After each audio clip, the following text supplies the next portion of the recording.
What's up, Sassy Gamers? Today is June 6th, 2021, and this is Got Our Attention Podcast, episode 51. I did it right. I told you I was gonna nail it. Yeah. Actually, that's not what I said. I thought I was gonna say something else. No, I think you did it perfect. You said that you were going to mess it up, and you owned that, and you embraced that. Yeah. And then when you actually did it, you did it perfectly because you didn't overstress it. You're like, hey, I already know I'm going to screw this up, so I'm okay with that.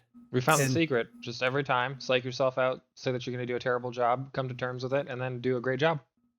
Yeah. I'm surprised you actually said great job at the end of that sentence. I was waiting for you to still take that and say, and do a shitty job. Oh. No, we recognize I give credit where credit's due. Okay, fair. Obviously, I'm here with Brian and Bruno. We're here live reporting from our studios, separate across the Georgia space. Oh, man. So absolutely. I'm ready to be quiet for at least 5 or 10 minutes while you go off on this triad. Pretty much. So it's been I would say it's been a year. It's been 365 days since the beginning of what we knew of COVID and what we were kind of going under as far as coronavirus and being locked down and all kinds of things changing in our lifestyles and people staying home, working from home, people even losing their jobs essentially from the beginning of this, even those who lost those at the end. And it's been a journey, and it's been very nice recently, at least here in Georgia. Some of our cases have actually gone down in some of the areas, and people are getting vaccinated, so we're able to do more things, which has been really nice lately. And I just wanted to bring this up because it was interesting. So at the beginning of COVID, I was able to work from home. My wife was able to work from home, and once I think it was October came around, we got the bad news that my wife was going to lose her job. She got laid off, just like many others had already been, and it was a point where there was just no work. They really couldn't keep her on to keep her afloat and keep everything afloat. So she lost her job, and it was unfortunate. She'd been there for 6 years, really enjoyed it, and it was just one of those things that it came up, and it could happen to us, and it could happen to anybody, right? And so. Fast forward, and during this time, it was kind of a blessing because we actually had a child last March during the beginning of all this, and we were able to, stay at home with him working from home. And then also, once she did lose her job, she was still able to stay home and take care of him while still looking for new work, which, if you're looking for work, you can probably know already that there's not a whole lot of work out there, especially. I know now it's getting a little better, but there was a little tough, especially for the field that she's in. But so the good news is that last week, my wife actually accepted a position. She finally got an offer and has a job. And we're now scrambling, trying to put my life together again to try to be normal, because now we're trying to do the same thing that most parents do by putting our child in daycare. We're trying to make sure that she has it's a full remote job too, which is really awesome. So she's still going to be able to be home, but it's going to be more of a situation where she'll be working not sporadic hours. She'll be working more 9 to 5. So she'll have to be available during those times. So we have to make sure that he's got care. But the main thing is that she, by getting this job, there's two things there's one thing I typically follow my life by, which is, always things happen for a reason. There's always a reason for me for something that happens in our life. And there's a reason for it. So if you don't get something, you don't do something, if you don't, things pan out a certain way, it's always because there's always a reason, right? That's one of the things I always say. It's always something I live by, right? But the other one, which I always forget about, is the balance. There's always a balance. So with the balance, my wife gets a job, and we're excited. And then we find out my fiber on Wednesday afternoon was gone. Just no fiber. We have no internet. And let me tell you, you find out how boring you are as a person as soon as you lose your internet. So you're at home going okay, what do I do? Everything is connected to the internet. What do I do now? I have to read a book or something? This is crazy. And then, so with that was the first thing, because, getting a job is great. That's not, just losing your internet's not going to replace that. So we have to lose our internet. And then the next day I get a phone call from her saying that it's getting hot in the house and it doesn't seem like the AC is running. So I then go home, find out that our AC unit is messed up, and I'm gonna have to call somebody for that. So it's been a week. Also, apologies. That's why we're kind of late on the podcast this week. Unfortunately, my internet decided to show back up on Friday, after they didn't call me to let me know that it was fixed. They just fixed it and moved on, I guess. But again, it's just the balance of life, and it's so funny how things work like that. Like you know, something good happens, and then I get two things right after that are not necessarily the best. But it is what it is, and we'll keep trucking along. And you know, here we are, episode 51, almost at the goal line for the 1 year, and it's pretty interesting. So that's some of the things I wanted to just catch up on my life from the last year, or last, like I said, 365. But the other thing too that we miss a lot in our life, which understandable, is rock concerts, because we like to go to shows. Like that is one of the things that we've always liked to do. And a lot of things we typically do a lot of. Like I think 2019, we went to like close to 15 shows that year. And that's not even probably the most that some of my friends do that we also went to shows with. So it's just, it's a thing we love to do. It's just going outside, you know, being in a lawn or, you know, in a concert venue, watching different bands, even if we haven't heard of them before. It's just fun. And I thought this article was actually pretty funny, because there's an article with out of Florida, which is one of the states that have been open pretty regularly and pretty before anybody else, really, like I guess progressively open. And they had a article at this one show. They were putting on a show, and it was in St. Petersburg, and the tickets were, if you were vaccinated, they were $18, which is about the normal concert when you go to see different things. $18, especially not like a large band, but just a couple bands playing, whatever. And but if you were unvaccinated, the price of this show was $999.99, so $1,000 essentially. And what they said is, to be eligible for the discount, you will need to bring a government-issued photo ID and your physical COVID-19 vaccination record card. And if you were, they said the promoter, his name's Paul Williams, he just told this article, told The Hill, he said, we're just trying to do a show safely, and they should go out and get vaccinated, protect themselves and their families and their communities. So it was just interesting to see that, like, and something that we like to do, which is, you know, going to shows and things, that we're already seeing some people trying to integrate the vaccination thing into that. Because we've heard, you know, you go to like Walmart or Target or whatever, and they say like now, like, you know, if you're vaccinated, you don't have to wear a mask, but there's nobody checking to know if you're vaccinated or not. Everybody's not wearing a mask now, and you're just like, oh, okay, everybody's vaccinated. You know, that's not the case. But in this case, he's actually asking for proof. You have to bring your physical, which is kind of scary, because like that's important, right? You don't need to like lose that. But it's just kind of crazy that you're seeing things like this happening, and I'm sure there'll be more. It's even crazier because on May 3rd, the Florida governor signed into law a bill that would ban any Florida business from mandating that an individual provide proof of COVID-19 vaccination in order to receive services.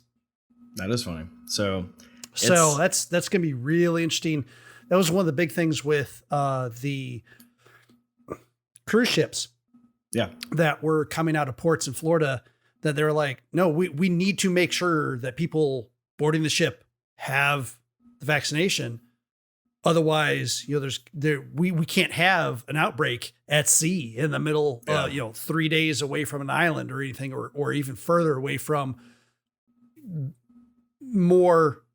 I don't want to say better medical. I want to say medical that can handle an influx of like 1,000 people off the ship having a problem, right? Hopefully not that many people would have the problem if most of them were vaccinated, but still, that's the thing they want to avoid, is some mass outbreak on a ship. And a lot of the cruise lines they were thinking about pulling out of Florida and coming out of a different port, whether from in the Bermudas or, you know, further up the coast, because of this law. Yeah. I mean, so it's going to be really interesting to see how this concert venue ends up pulling it off. Yeah, well, I think it was more so, and in this case, it seems like it wasn't really the venue. It was more of the promoter. I know a lot of times there's people that book shows everywhere, and they just kind of like pick a venue. The venue lets them host a show. They promote it, whatever. So what's probably going to happen on that? It's like, oh, that was the promoter. That wasn't us. But, you know, but what's funny about the whole port thing is it's not just about, you know, having people sick on a ship. It's also about bringing that sickness to other countries that don't necessarily have as good as medical as or the vaccines available for those people in their country. So we have to be very careful on both sides of just, you know, not being the petri dish that we could be.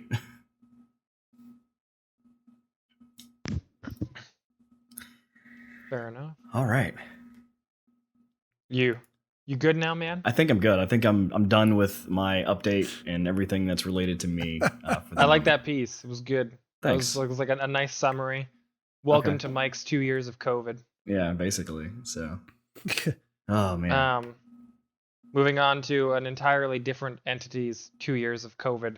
We're going to discuss an entity that I like much, much less than Mike, for sure. And that is none other than Blizzard. So Blizzard announced that BlizzCon 2021 is officially canceled. Bum, bum, bum. It's not that they couldn't necessarily run a convention considering the current climate in like November, but more so like they stated, now that we're so close to the deadline, we don't think that we'd be able to push out something that would be worthy of people actually attending. So they're just going to push it out to 2022.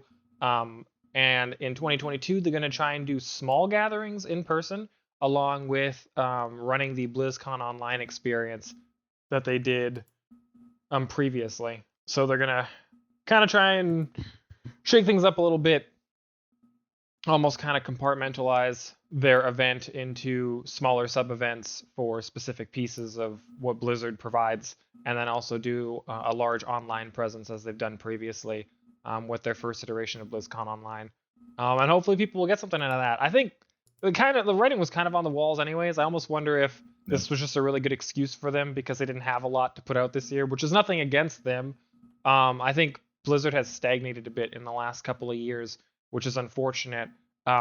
But I think giving them a full another year without having anybody expecting some kind of news out of them will be refreshing in terms of what they might be able to provide to us in 2022. Who knows? Maybe 2022 will be the year of Diablo 4's release date announcement. Don't get your hopes up. I won't, but maybe they'll finally come out with something innovative and announce it in 2022. Yeah.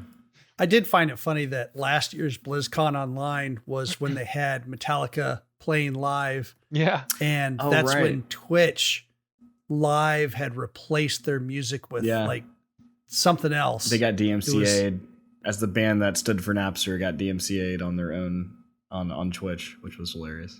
Yeah. Well, and that's two different things too. Napster and DMCA are two different things. Well, I'm just saying that DMCA the band existed before the Napster incident. Yeah, no, I get that. I'm just saying like the band who was like, don't steal our music and everything. And like they play online and then they get their music DMCA'd. It's great. Yeah, so. It's hilarious. And funny. In other con news, we've talked about Dragoncon in the past. We do have an update from Dragoncon themselves, posted on their website, so dragoncon.org/updates. Essentially, they've gone through and said that they have announced it's going to be an in-person event this year, September 2nd through September 6th. They are going to be hosting at the main hotels, at the 5 hotels they typically do, downtown Atlanta. But they're also going to be bringing back the virtual side for the online presence as well. From people that I know that kind of work along with this, it's going to probably look more as we get closer to the date. We're probably going to see more of like a 70-30 kind of split. So 70 in person, 30% content online. But they said they're going to try to take in the things they did learn from last year, try to, make that better. One thing they did note is that there are not going to be any parties or anything like that at night. So like the big clubs where they had like the last person on Alderaan or whatever it was. And those other Lord of the Rings parties like that stuff's not going to exist. And it's not because of Dragoncon. It's because of the hotels itself, because of the fact that, there are still COVID-19 protocols that are in place. And with social gatherings and things like that. So the hotels are being very strict as far as even they're going to have like the 2 panels, like one panel will be running in one room while that panel's running, the other panel room will be getting cleaned. And then they'll flip it out and do the panel over there. So they're not going to have simultaneously have panels going the whole time. But this year is probably going to be a lot lighter. You would think maybe.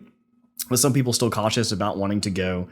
for the full event because of the fact that there are people out there that are, necessarily spreading, COVID out there, or potentially not vaccinated, or people's comfort levels, really what they're wanting to be comfortable with. But again, they said they're going to do some online, which is really cool. They had a lot of frequently asked questions at the bottom too. Are they going to do rollovers? Are they going to, all these things are answered on their website. I'm not going to go through all of it. But the point is they are going to do that. And I know for Demurn, like I know the vendor thing is one of the situations that you're probably kind of wanting to know about and kind of want to be involved in. We will most likely be there this year based on how things are going. It seems like what we can try and do is petition to have it rolled over. However, there's like a large wait list for vendors and guests to move over to the next year. So it's kind of something we're working through right now, but most likely if any of you guys go out to Dragoncon, you will be able to see both my face and my wife's face live in person, live at her booth, wherever that may be, which we will attach details later down the line, and I'll give her a shout out. We'll see how it goes. I mean, DragonCon's a really interesting convention, and it was really interesting to vend there. A lot of great people show up who put a lot of effort into their costumes, and a lot of great panels are there for you to kind of go to. There's a lot of things to do, and I think even with the removal of the parties at night, there's still a lot of different things to see, a lot of different vendors to go to, a lot of different panels, no matter what the situation. So whether you show up in person or you watch it online, I'm sure it'll still be a good experience. Yeah, a lot of people. Yeah, the comfort level is really something that's going to be paramount here, because I was just out and about and saw someone with a DragonCon shirt on and said, hey, I heard that they're going to have in person this year, but just a smaller amount, that'll be really interesting. And they looked back and said, yep, that's what I heard too. And I think it's too soon. Yeah. So I think personally, me and my wife may go one day. Typically we get the full pass for every day, and we're there like 2 days early partying before that. But I think if anything, we may do one day just because we are vaccinated, and then we know that, we can kind of go in and come out as soon as we want to. It's not like we're there all day. But it is, like I said, it's a comfort level thing. And there's going to be, I think DragonCon's going to do as much as DragonCon can do with the certain protocols that are in place, and also with the hotels protocols that are in place. Because again, this is not a DragonCon venue. It's 5 hotels that allow DragonCon to be there. So they're only going to be able to do as much as they can. This, I will say, if you're comfortable with going out and you are vaccinated, I think this would be a great year to try, once they release who's going to be there. I think this would be a great year to check out those panels and be able to enjoy some of the things you probably typically wouldn't be able to. Just because I would probably guess there's probably going to be like 20,000 less people this year. If I had to guess, I think we're going to go from like 80,000 to like 60,000. Just because there's going to be people that don't care. There's the people that don't care. There's the people that do care but not like super strict about it, and they're vaccinated. And there's going to be people that are like still not going. So I think that still not going crowd is going to take off. I would say probably 20,000 or so. Because we have people also from out of town coming in. So there's just a lot of people that still travel for this event. Finally, in our convention news is the convention that is actually coming up next. In fact, E3, the convention that many people would say doesn't really matter anymore, because it's a convention for companies to get together and sell stuff. And these companies have no problem getting together elsewise, but it actually starts on the 12th, shortly after our 52nd, finishing our first year, our 52nd episode coming up next week. So that'll be interesting. But what had happened is they released and revealed their schedule. What I thought was kind of interesting about it is they still don't seem to have figured everything out, even after canceling last year and seeing other conventions put on their shows and how they did it. They still haven't seemed to figure it out, because they have a pre-show every day. Great. That's a good thing. Sure. Get people started, let them know what's going on. It's at a different time every day. It's first day, the 12th, it's at 1 p.m. Eastern. And then 13th, Sunday, it's at 11:45 Eastern. And then Monday, it's at 11 a.m. Eastern. Like every day. 15th, okay, 11 a.m. Eastern, 2 days in a row, 11 a.m. At least that's something. But it's very odd that they have this, like all these inconsistencies there. But with that said, you know, Microsoft and Bethesda's joint showcase, that was one of the questions that we had, I think, just last week, was if they were going to still be separate or not. But they're doing a joint showcase on Sunday. Square Enix is also going to be on the same day. Ubisoft is on the first day. Microsoft, Square Enix on the second day. Monday is going to have a bunch of indie developers. They're also going to have Take-Two, Mythic Games, Freedom Games, Razer, Capcom, all on Monday. Verizon and Intellivision too. Intellivision one still cracks me up. At least it's better than they're going to blow our minds. You watch. I mean, they have a better chance of it than Atari. Atari is just a holding company this time. They'll slap their name on anything. Yeah, for sure. They have their own cryptocurrency, which is not doing well.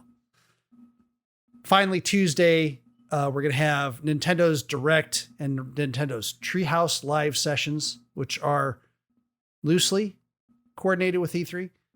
And also Bandai Namco and Eureka, that's Yooreka, Eureka Games will be on Tuesday before they finally close out the show later on Tuesday. So if you look around, they got the entire schedule out there if you're interested in it. Again, this is mostly a trade show. This is not, they're trying to get some of the changes in it to have it more of a consumer show.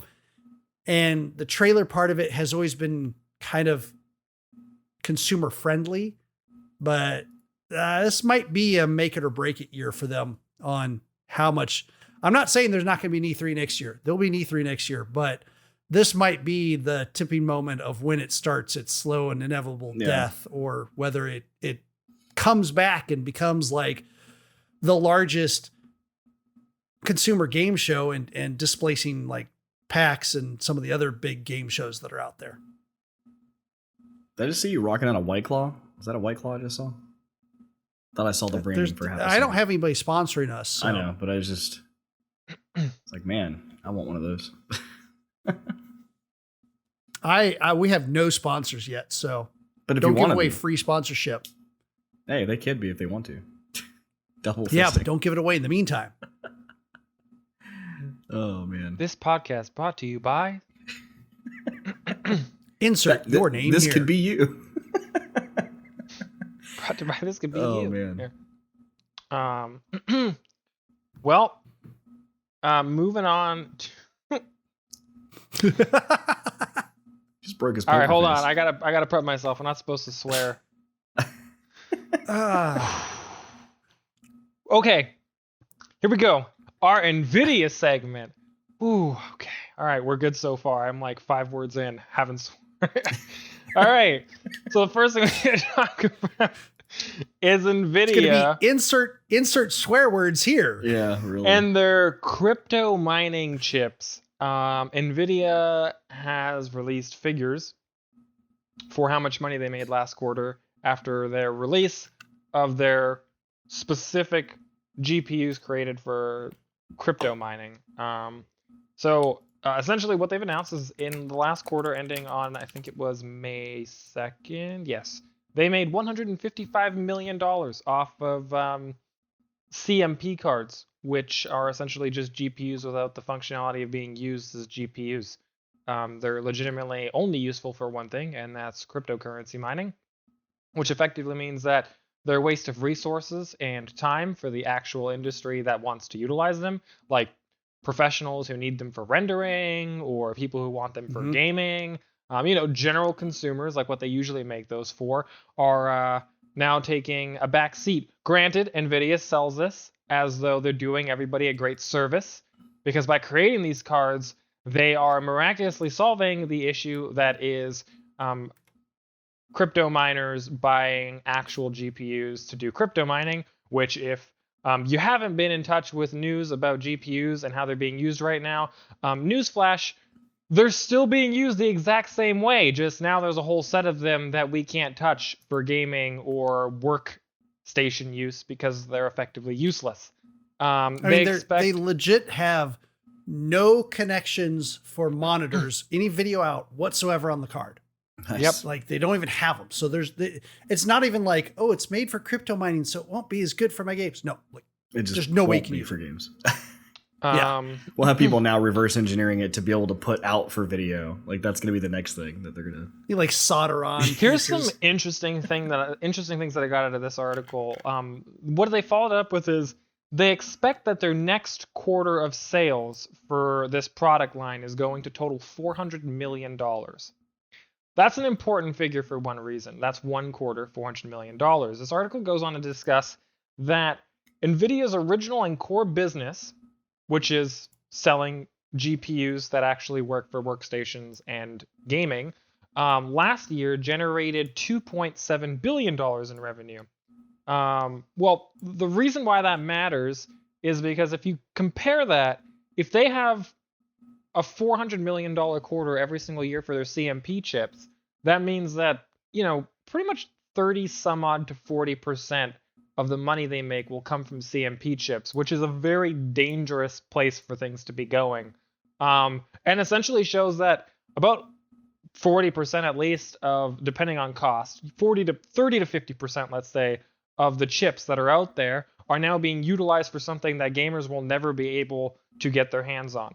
So they're effectively worthless. And it's not like production has doubled. No. Actually, production has gone down due to sourcing issues, which means really all that they've done here is found a new avenue to make money.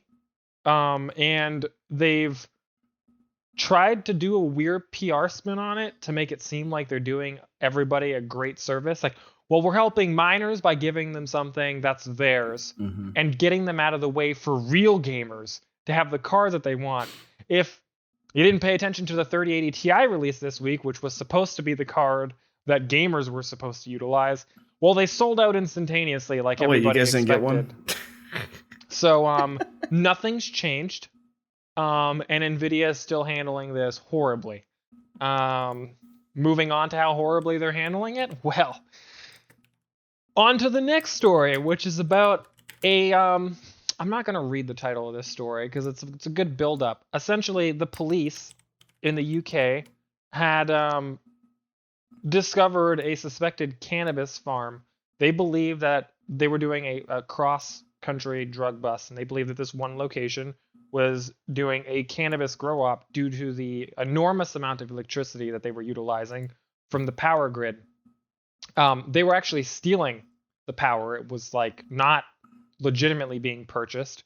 When they raided this supposed Gro-Op, instead of finding what they expect to be illegal substances or illegal plants being grown, no, they found, of course, a massive cryptocurrency mining operation, which is not what they expected. It's still a Gro-Op, just different type.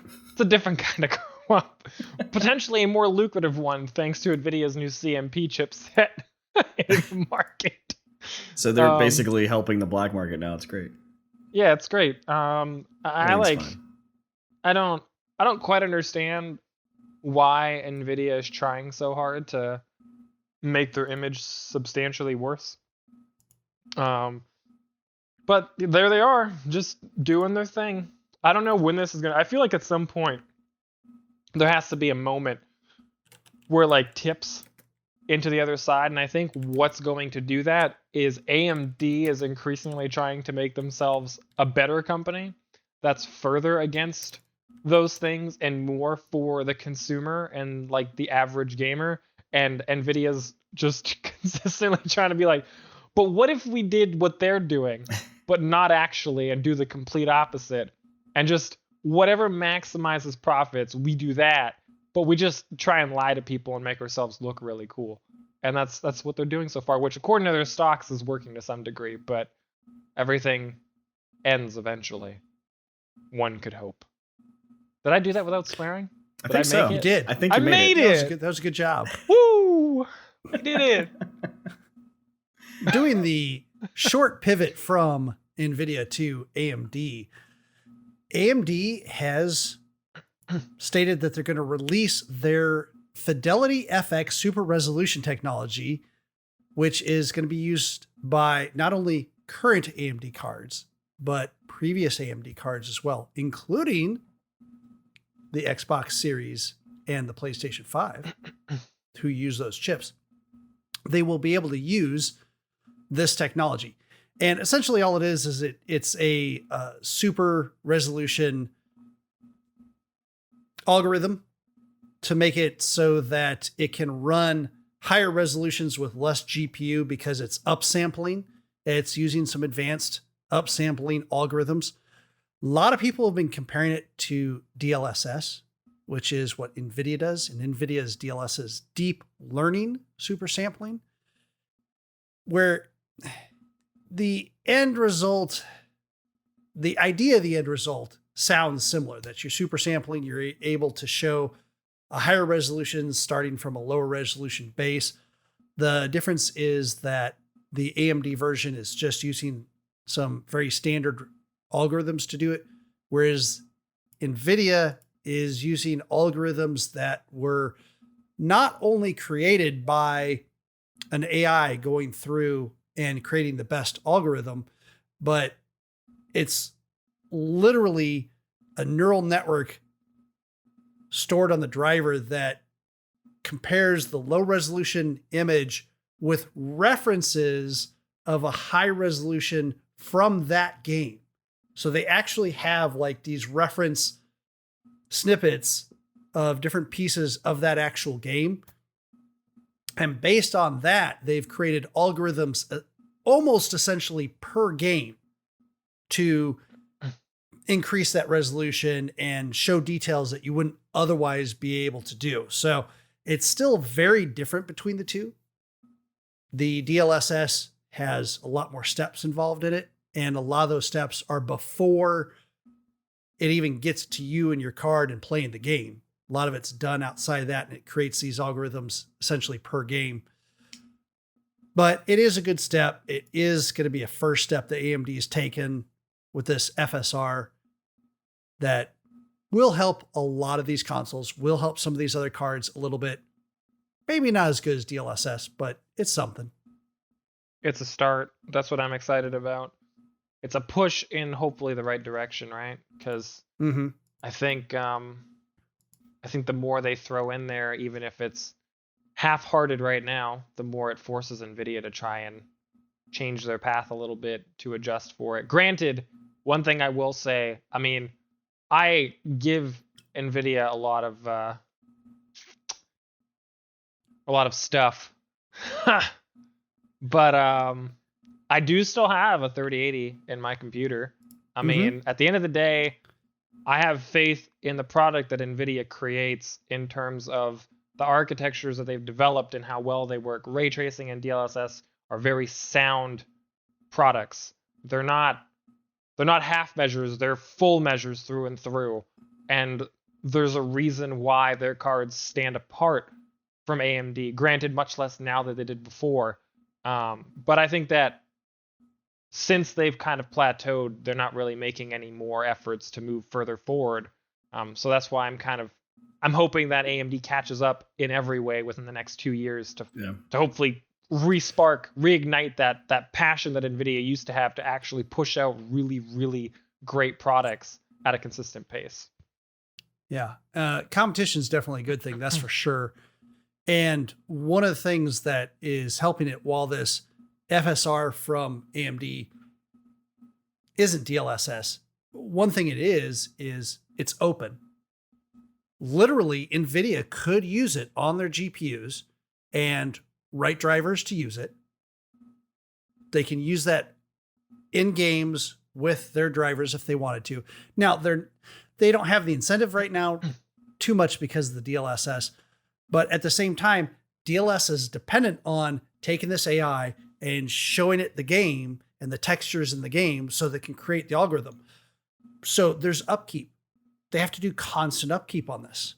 I mean, what happens if they decide it's not worth it to do that anymore? Well, then your DLSS suddenly becomes worthless. Whereas FRS is still based on the concept of just doing super sampling, upscaling, So it's going to apply to every game no matter what. It's, if you have an indie game, right, that Nvidia didn't spend the time on, DLSS is not worthwhile there. It doesn't help you. Whereas FRS will still work. So it's going to be interesting to see. It would be nice if it sparked some more competition and pushed both of these companies to the next level. I agree. Or even a new company. There's that too. That's wishful thinking, but hey, there's always that. Never know. You never know. All right. Well, with that, give us a few minutes to hear a word from me about our actual sponsor. And we're back. Let's get into what we've been playing. We actually played an interesting game on Game of the Moment this past week. It was, if you haven't already checked the video out, it was called what? Monster Train. It was really interesting. It was actually really interesting. I almost downloaded it last night just to check it out and ended up not because I fell asleep. Let me put it this way. I was in the audience at PAX when they announced Hearthstone. I was there when they first announced it. And I was hyped. And I'm not a fan of card games. And I tried Hearthstone and I was like, ugh. And I've played a little bit of Magic and I'm just like both real and, video game, Gwent. Mm-hmm. I've tried all these, and Monster Train is the first card battle game that I've played that I feel like I kind of get that I want to play. And I'm not saying this as like, oh, if you don't like card games, well, this is going to be the one that changes you. Well, it's still a card game, and there's still a lot of the mechanics of a card game going on. I think part of the reason why I like it is I'm terrible at competitive card games. And this one's not directly competitive. This is just me against the AI. If I screw up, it's all my screw up. It's not because someone got a better random chance than me for pulling cards. Certainly if I lose on one of those other games, I will wholeheartedly admit it's because they're better players than I am. But this thing's got a fun loop and it's just a neat premise. And I like the mechanics. I like the artwork. Yeah, it was an interesting game when you first said, I'm playing Monster Train. I was like, whoa. This is a game that we probably shouldn't be playing. This joke again. Oh my God. I like it. Of course you do. I was like, Monster Train's great though. Phoenix. I actually after we all essentially played it because we were all giving input to Brian. Brian was the main person doing everything. He was puppet. I downloaded it during that actual stream and I played it afterwards. I didn't realize what I was doing. Like I went into the challenge and I didn't realize that if I didn't exit appropriately, it just automatically counted that as my attempt to do the challenge and I couldn't do it again. And I was like, damn. So I came back the next day and did the next day's challenge and I started playing it. And I mean, the loop is just really, really sound. Like it's good. The cards are interesting. You can do a lot with it. Placement matters. Like there's so many aspects of the game that kind of give you an edge depending on how you're going with it. And I want to say really quickly there, because there's so many mechanics and so many things, it's intimidating at first, but it is the best game that I've seen, hands down, of any of these types of games that still makes it accessible. The fact that when you're about to play a card and it says, oh, that's going to reduce this enemy from this many points to the point to where you can kill them just by placing this card. And the hints and the description of the in-depth description of every card. And it's not hand-holdy. It's only there if you need it, but it makes a huge difference when you have all these mechanics going on, when it's telling you, oh, if you place this card here, it'll probably have this effect. Yeah. I think it's great. It's I feel like it really is a great starting game for card games. The only other game I can think of that I've watched a decent amount of, and I know a lot of people that play of that kind of matches up to it, is Slay the Spire, in terms of friendliness. And then past that point, pretty much every other game has kind of like a wall of entry where like you come into and you're like, well, I'm just confused. I don't know what I'm doing. And a lot of them have online competition, and like Hearthstone really, really strong arms you pretty quickly into being like, you got to play against players. So then like you go in to play against players, and like a lot of the people playing are brand new accounts or something who are actually from people that have played the game all the way up through many leagues, and they just completely destroy new players to the genre. So I think, especially like, since they've unlocked all these cards already. That was the thing I was going to bring up. Is there's two things of this that, as a person who has only played Hearthstone a little bit, but I'm not really in a card game guy, and it's mainly because of the one point of the RNG, paying for loot, like bags or loot, whatever you call them, that you get cards out of. And that's really big with Hearthstone. Like, in order to, you can definitely grind and get those cards just by playing, but the grind is really real. So, and really, if you want to build your deck, you really have to purchase, like decks or whatever, to random decks to see what you get. And then the other thing too with this game is that there really isn't an online presence in the sense of like PvP. So Hearthstone, it's kind of like, it's almost like intimidating when you're playing other people, like you said, that are coming into the ranks that are just basically destroying you just because you're there. Whereas this game kind of puts you guys in a time trial sense. Like, you're playing, you see other people playing the same map that you're playing, but you're not playing against them. You're all playing against the AI, and you're all trying to be better and get the better points. Which we saw most of those were pretty even and accurate, except that one guy who had like completed the whole thing in 5 minutes, and we're like, there's no way. Like, everybody else was at 40 and he's at 5. We're like, obviously there's some cheating going on here, but again, it's not like he cheated you. Like, he's not like beating you and you're like upset because obviously he's cheating, but it's just you versus the computers. It's PvE, I guess you could say. But I thought those 2 points were very interesting on that. Yeah, it was a really good game. I thoroughly enjoyed it, and I continue to enjoy it. And it's gotten me looking for other card games to play. And there are 2 of them that may show up soon on a future game of the moment that I might try out. Well, another thing too is with Hearthstone, you have to wait some time too to unlock certain like the daily challenges and stuff. Where this game, you kind of just kept playing, keep playing as much as you want. There wasn't, there's daily challenges where you can only do one a day, but in the sense of like waiting so many hours to get like the next card or something, like there was that too. So, I can tell you that I was able to unlock decks, because you can't unlock everything right away. There is a progression. Yeah. But it seemed like an okay progression to me. I felt comfortable with how fast it was moving. It gave me enough time to get used to the mechanics of the particular, deck that I had. And there were still cards in that deck that hadn't unlocked completely. Some of them just RNG show up later. I've seen no loot boxes. I have seen no microtransactions. They might be in there and I might be missing them. I'm not always the most attentive to some of that stuff, but well, it was one of the cards you had, like the wax guy, and you played that, and he like disappeared after the first turn. You're like, what the heck? And then it was like, well, I have this other card that does this after effect, and you're like, why do you want to use that? Because it just kills my people. And you're like, wait, if I add that to the wax guy, then the wax guy can like stay around longer, and like he like started turning into one of your like most like DPS type guys. Like, it was like you just kept adding attack to him.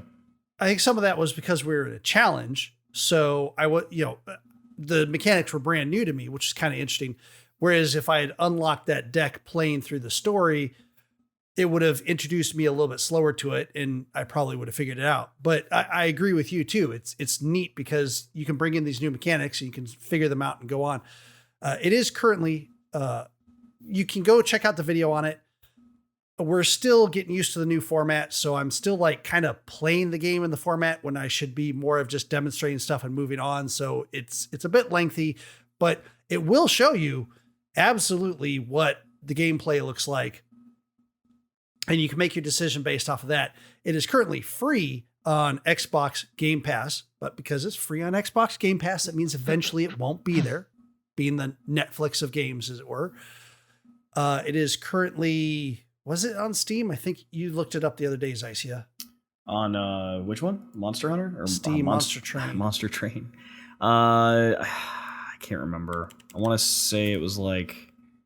Monster Train is $24.99. I was going to say $24.99. Right now on Steam. I was going to say that. I swear. So about $25 on Steam, free on Game Pass. Probably similar price if you buy it on other places, directly on Xbox, possibly on PlayStation as well. So like it. The other nice thing is, while they're hour-long, pretty much game sessions, you can. My computer literally crashed and rebooted in the middle of it, and it came back up, and I was able to start right at the beginning of the turn that I happened to be on. Yeah. And I was able to pick it up because it saves. And it seemed like you had the same deck too. Like you actually started exactly with the same gear that you had. Yeah, so the like same order of the same deck. Yeah. Which was very interesting. But yeah, they save your game progress so that if you don't have an hour, that's fine. You can get in there, you can have a little fun. You can watch these like hell creatures beat up against angels and pound each other a little bit. And you can like just do that. And if you have to quit, you can quit. And at most, you might just have to restart that turnover. But I recommend it. It's fun. Yeah, it's fun. So I got to check out Double Kick Heroes. I always want to say this wrong. It's Double Kick Heroes. But it's a game that is on Xbox Game Pass for free currently. I think I put it in there, $19.99 on Steam.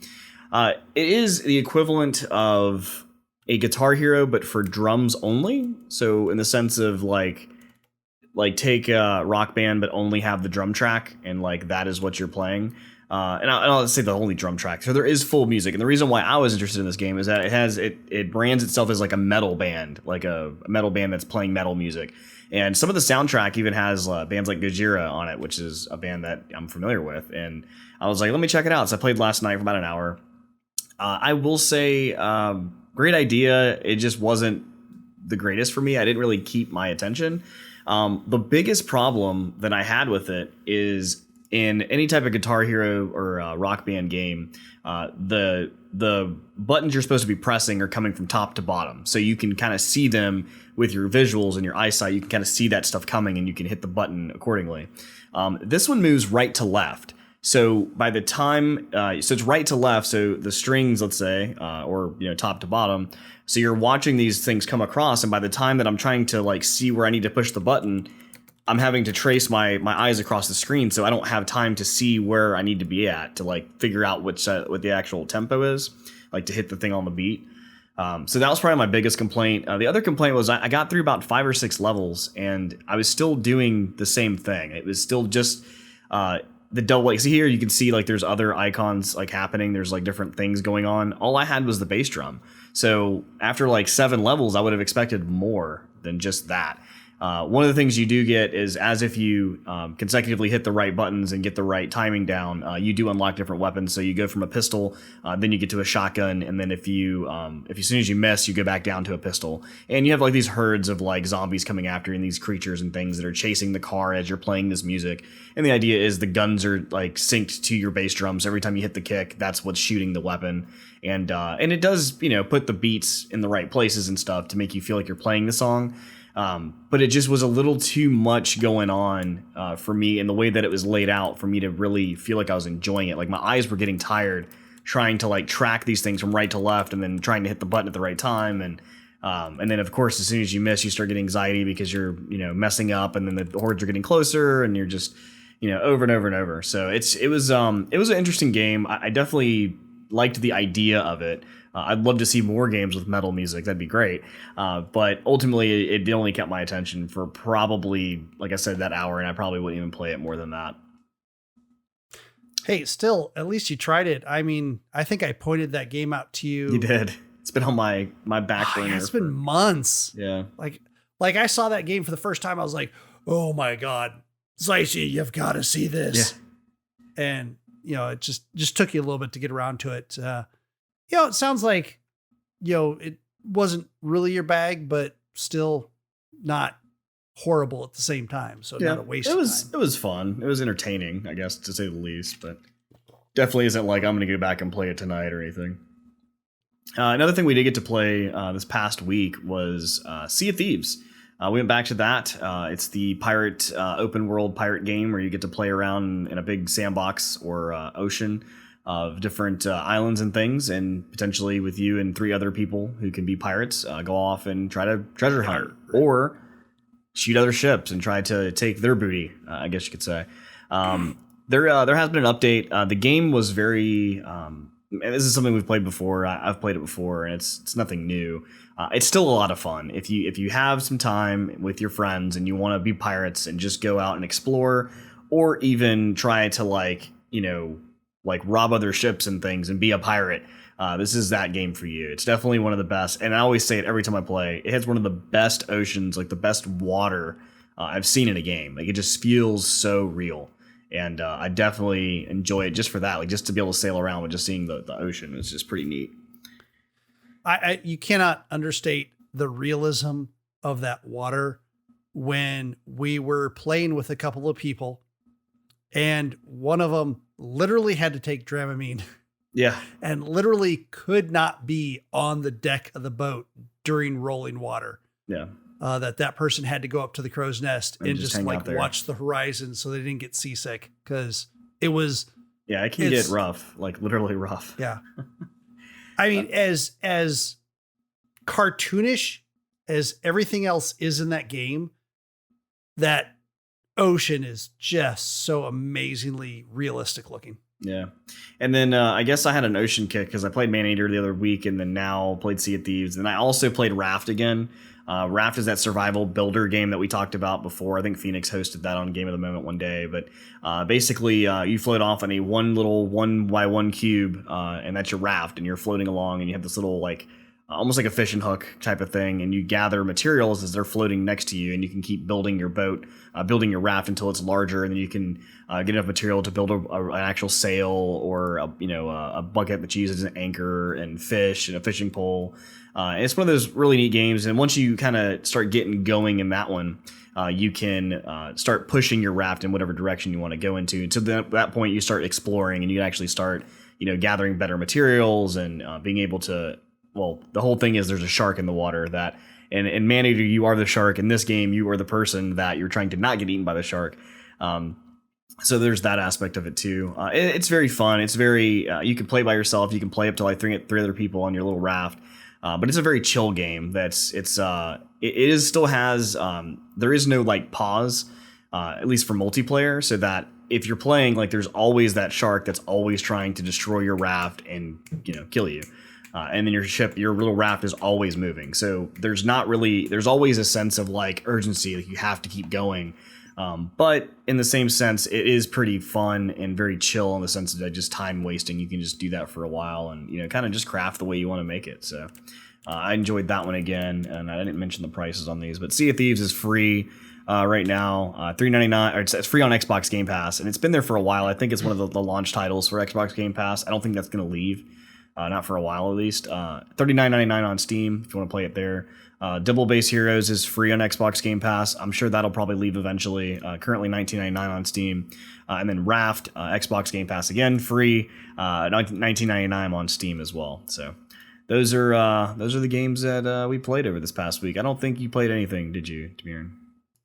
Just Monster Train. So there's that. I mean, let's be honest. I think I've shown 3 or 4 games that either during the stream or shortly thereafter were purchased by other people. Yeah, that's pretty much how it goes. Or played in the case where that might be free. Yeah. Yeah. Alrighty. Well, we're gonna head into our short attention news. All right. Well, let's kick this off with our first story, which comes from the developer People Can Fly, or developers that used to exist at People Can Fly. If you don't know who People Can Fly is, they are the company behind Outriders and the Gears franchise. Some of the developers split off in 2020 to create their own new company that is going to be focusing on seemingly similar action-packed shooter titles. So that's something to look forward to. If you don't know, last game Outriders released, there was a lot of issues with its release, and apparently a lot of issues leading up to its final production, which it doesn't name that that's the reason why these developers left, but as we know, usually when projects like this start coming to an end, especially if they're turbulent, a lot of people do generally abandon ship. So something to look forward to. is what might be coming from them. Their new studio is called, and I've already lost the name of it and don't recall it. It was something. I can't find it now. As sad as that is. Oh well. Yeah. Oh well. In the meantime, Microsoft has leaked another game coming out. Not necessarily from them. They just accidentally leaked someone else's game. Because we have, back in the day, 2018, they released, not they, but 2018, a nice little game release called 2 Point Hospital. And that was kind of a spiritual successor to Bullfrog's 1997 game Theme Hospital. So 2 Point Hospital got released back then. It's been pretty popular. And just the other day from 2 Point Studios, nicely named, 2 Point Studios showed up on their store as having a new game called 2 Point Campus, which a couple people quickly grabbed screenshots before it got taken away, including a screenshot of just this giant pizza making machine, which is absolutely one of the first things that you need to make on your new college campus. Why not, right? When in Rome. So Need for Speed has been a game that's been out since I remember I was a child. We played like on PlayStation. There's like Need for Speed 1, Need for Speed 2, all the way up through 2000s and all that such. So they actually announced that they're going to be taking down the servers or basically retiring Need for Speed Carbon, Need for Speed Undercover, Need for Speed Shift, Shift 2 Unleashed, and Need for Speed The Run.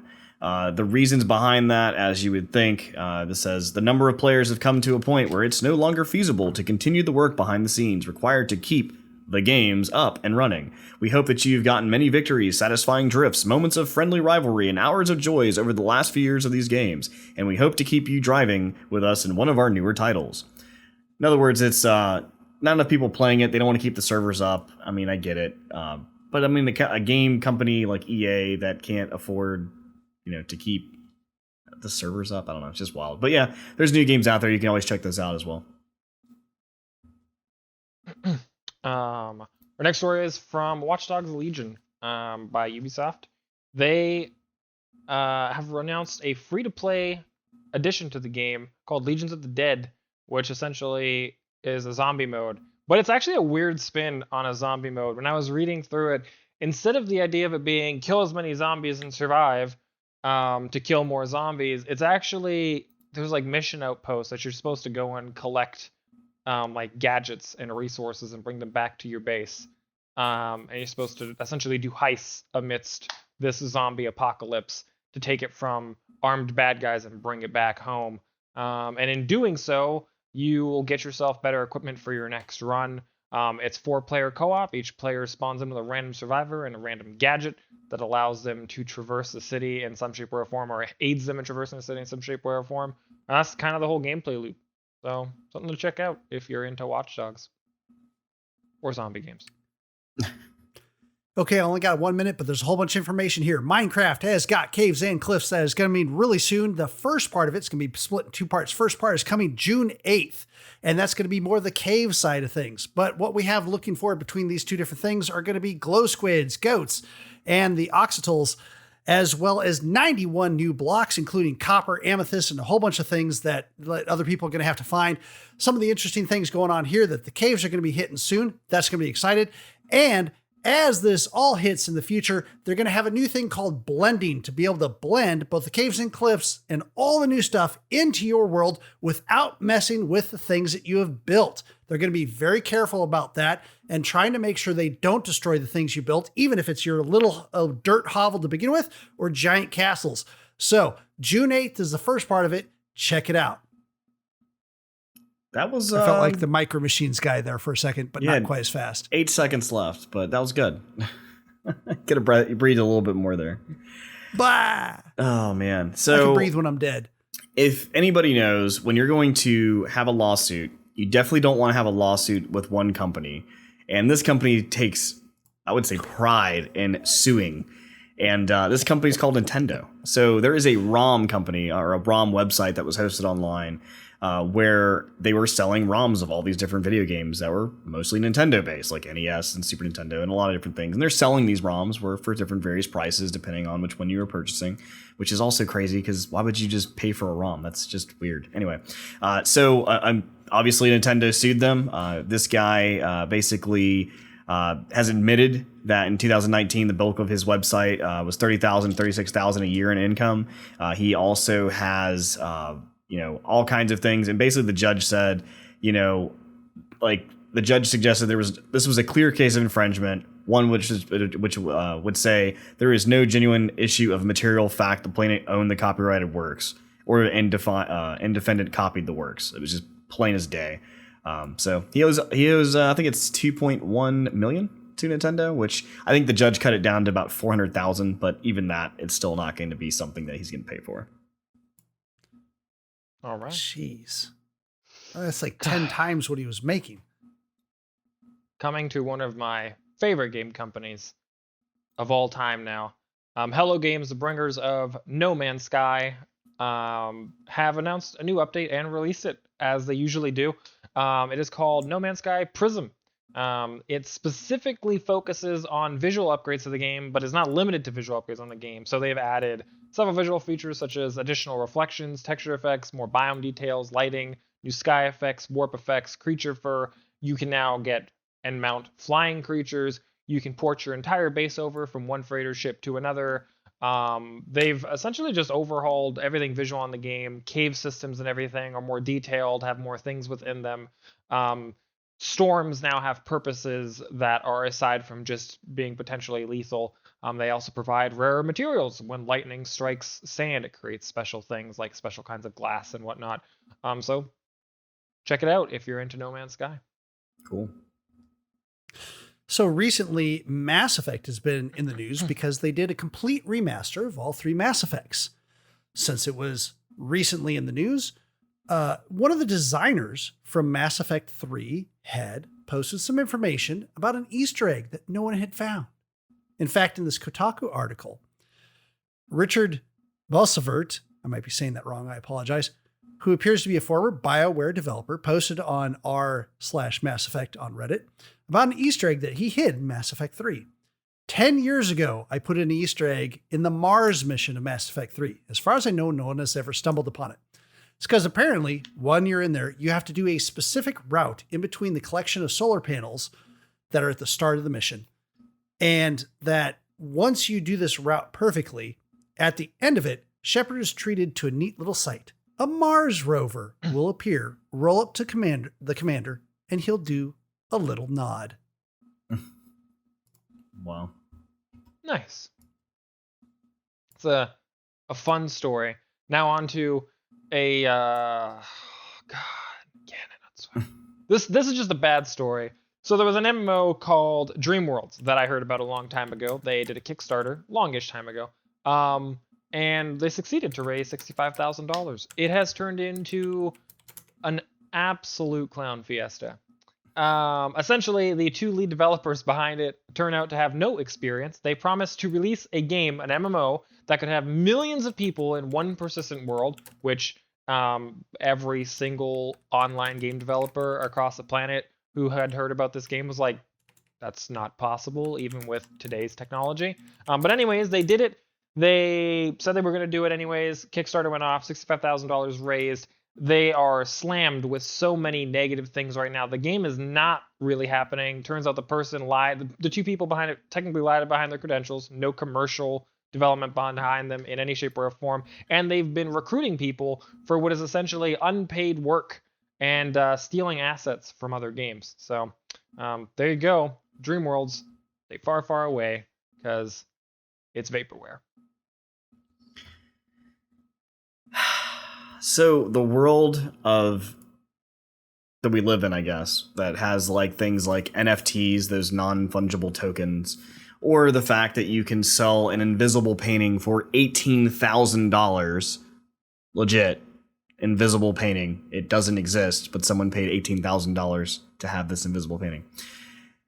Doesn't surprise me that also among that, we have a chicken nugget from McDonald's shaped of an Among Us character for $100,000 when the opening price was only set for 99 cents.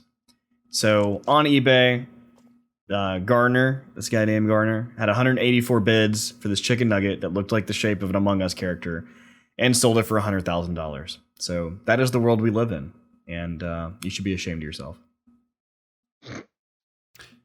Last story sent in by fan of the site, Day Drinker. Yeah, so thanks for that. All right, get into the emails. There are none. Send us an email, goa@sasgaming.com. That's again, goa@sasgaming.com. We'll read it out loud, do the whole thing. Maybe we'll, I don't know, do something else in the meantime. Send in your emails about fun-shaped food that you've seen in the past on the internet or otherwise, or even live. Yeah. Got a company you don't like that you want me to make fun of for some specific reason? Oh, man. Send that in too. You got a company that you want Demirin to make fun of for no specific reason. Send that in too. Oh, my.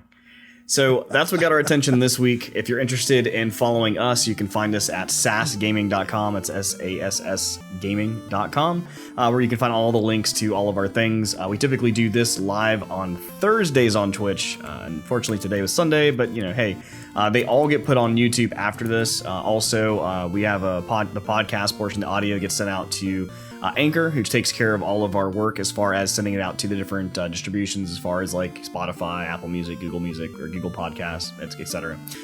So we get to do all that there. If you're interested in maybe supporting us a little more than just checking us out, you can check out our Patreon. That's patreon.com/sassgaming, so SASS gaming. And then also from our actual website, you'll find our YouTube link where you can watch the video that we publish from Twitch. We publish that on the actual website as well. If you're interested in following me, feel free to check me out on Twitch. I'm just XYCIA. On Twitter and on Instagram, I'm Zycia Gaming. Brian? You can find me at Phoenix Nova, PHOENNIX_Nova on Twitch, which I'll probably start to be there a little bit more often now that they have that Brickheads or Brick something builder tag. You can also find me out there without the underscore on Instagram and on Twitter. From there, you'll be able to find other things like my YouTube, which is slowly getting closer to having its own name. Demirin. You can find me at Demirin or Demirin Gaming, depending on if you're going to Twitch or Twitter, respectively. And that's DYMYRN. Cool. So that's it for this week. And again, next week will be our 1-year anniversary podcast. So check it out. We'll be there. Maybe we'll do something special. Maybe we won't. Maybe you'll just have to come listen to it to check it out. Until next time, guys. Y'all take care. Later. Deuces. Peace.